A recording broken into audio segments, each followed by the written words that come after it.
Hello everyone and welcome back to the 25 Cards of Christmas, where we celebrate the holiday season through, well, magic cards of course. Day 2's here and I'm really liking the look of this present. Let's see what we got.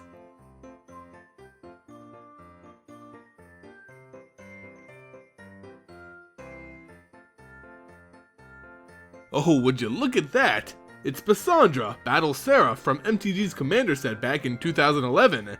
She's certainly an imposing angel who spurs on others to fight while also protecting her comrades while they're in battle. But what's her story? Who truly is this whip-wielding angel? Basandra comes from a time when Wizards of the Coast was, well, let's just say it, lazy with their lore. There's a lot of basic information we just don't have because none was ever written. We don't know which plane she resides in or how old she may be. All the information we have is from a small article written when the set was released, called 15 Commanders, 15 Tales.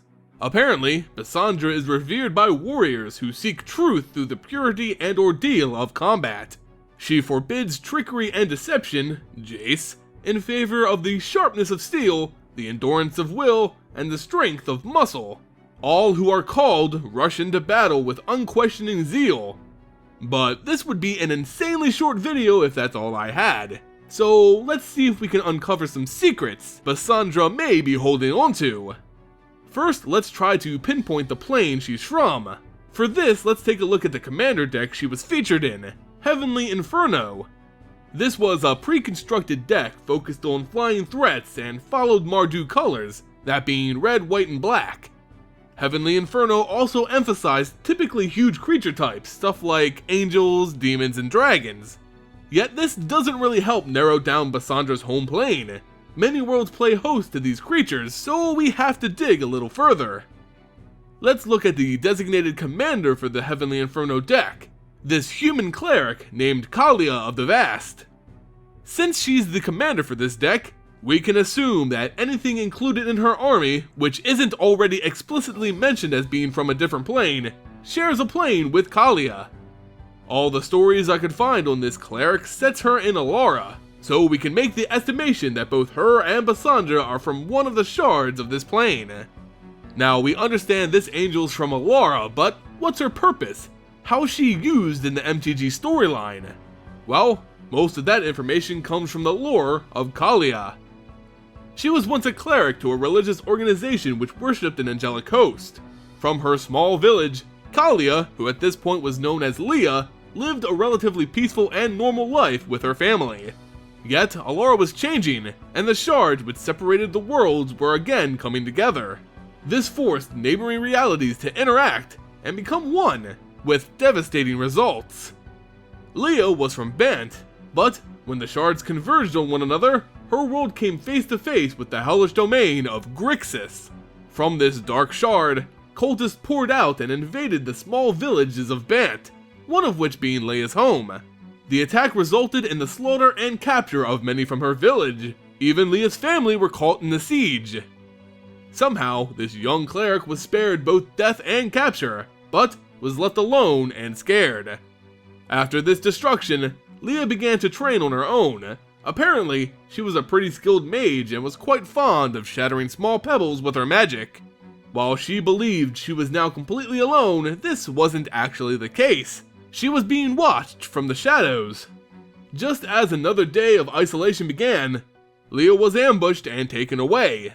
She originally thought that this was the cult coming back to finish what they started, but when the hood that blinded her was removed, she saw something much stranger. It was a person, or a lion. Leah wasn't quite sure. They were Nakatl, a race of Leonin or cat people from the Shard of Naya. Leah had never seen them before, but since she was basically abducted, she took them as a threat. The one that seemed to be in charge was named Nira, and she explained that they had not taken her for any malicious purpose, but rather they needed her help.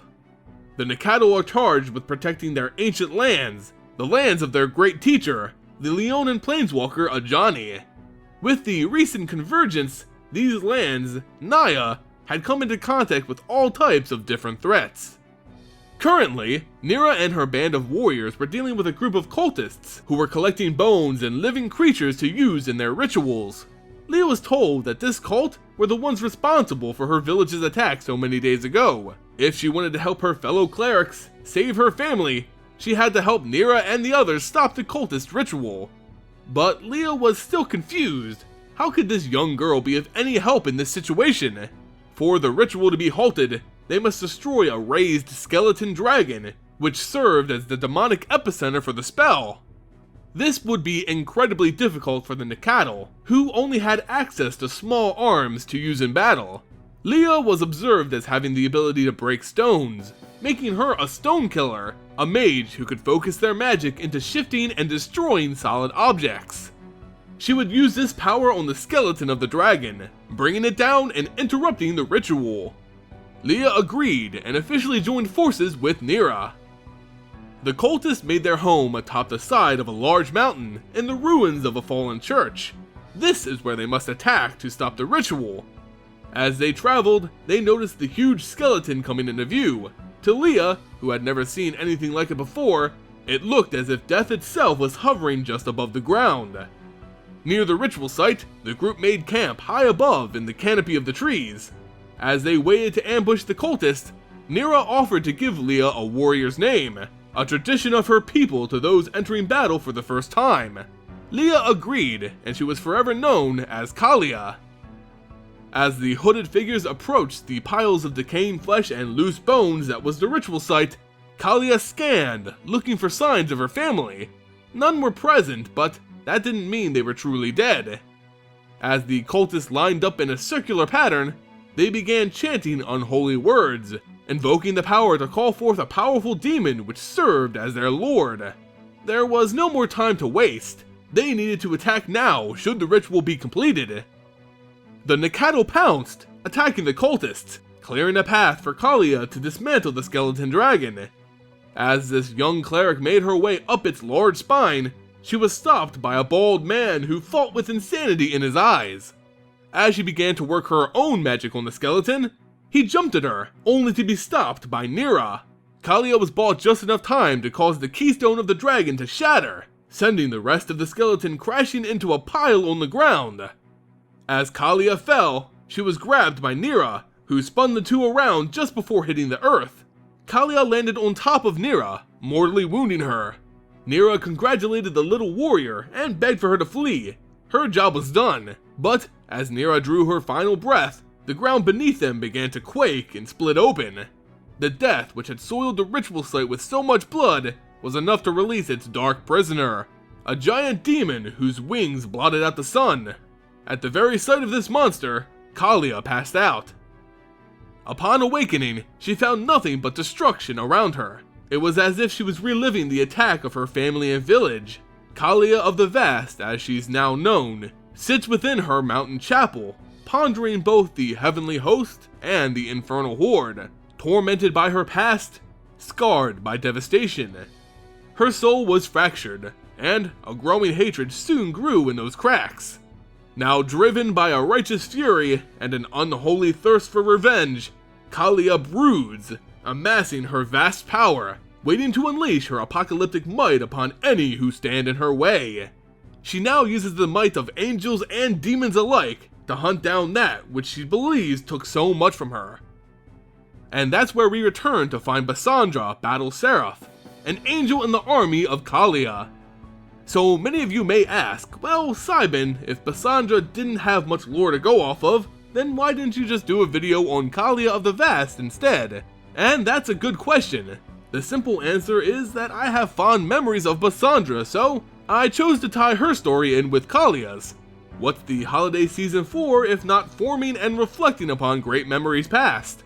Perhaps, in the future, we'll see a return of this battle-hungry angel and her whip, but for now, her story stays in the past.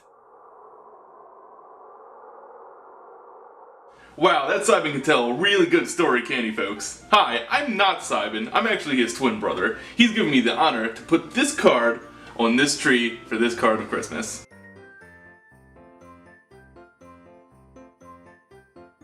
Wow guys, I really gotta thank you all for joining us here for the second card of Christmas. Remember to join us tomorrow as we discuss a certain elf from Mirrodin.